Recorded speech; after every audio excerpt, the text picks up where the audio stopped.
Hello student, myself Mohammad Asghar Ali. Today I will explain you the architecture of distributed database management system. This topic is for sem6 student, paper 601. This topic belongs to second model of this paper. This is a very important topic. In distributed database architecture,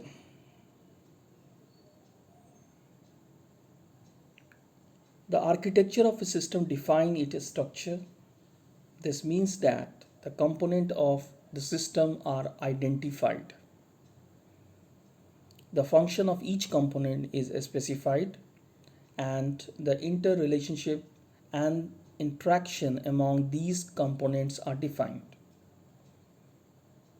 As you know, we have already discussed in last semester architecture of DBMS. Here we are discussing about distributed DBMS architecture.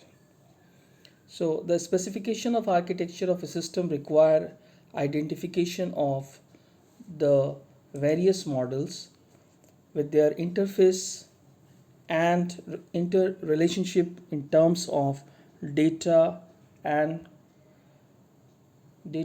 controls.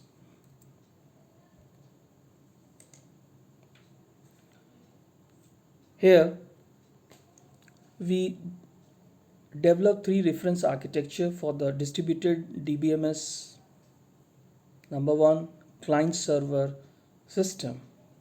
Number two, peer-to-peer distributed DBMS. And the last one is multi-database system.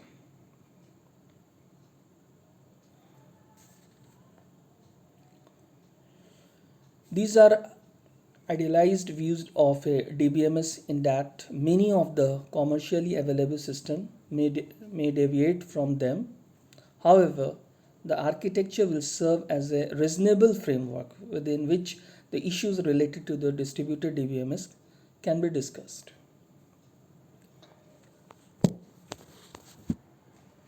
Since we are treating distributed DBMS as a large-scale software system, we can define their architecture in a similar manner.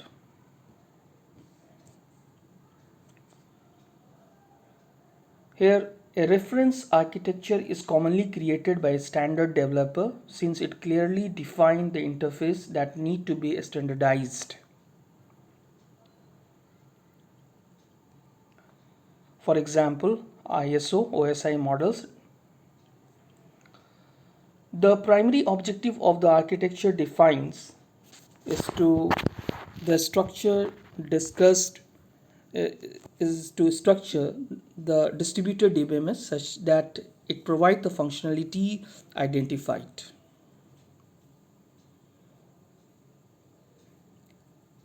Now we start by looking at the DBMS standardization's effect.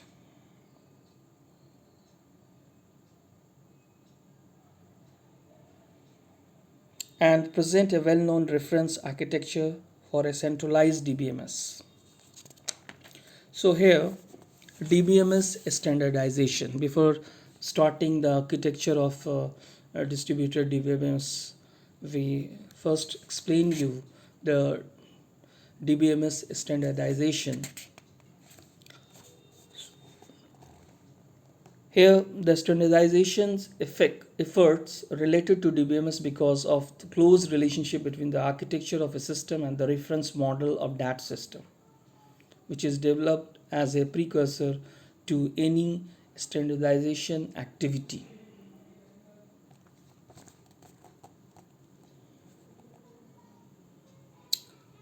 For all practical purposes, the reference model can be thought of an idealized architectural model of the system. A reference models can be described according to three different approaches. Here we explain DBMS standardization in three parts. Number one, based on component. Number two, based on function. Number three, based on data. In three ways we categorize this. So here the first one is based on component. The component of the system are defined together with the interrelationship between the components. Thus a DBMS consists of a number of components, each of which provides some functionality. Their orderly and well-defined interaction provide total system functionality. This is a desirable approach if the ultimate objective is to design and implement the system under considerations. Now, in second point, which is based on functions, here in based on function, the different classes of the user are identified and the functions that the system will perform for each classes are defined. The system specification within this category typically specify the hierarchical structure for the user classes. Here, this result in a hierarchical structure architecture with well-defined interface between the functionalities of different layers. In this part, the advantage of functional approach is the clarity with which the objective of the system are specified.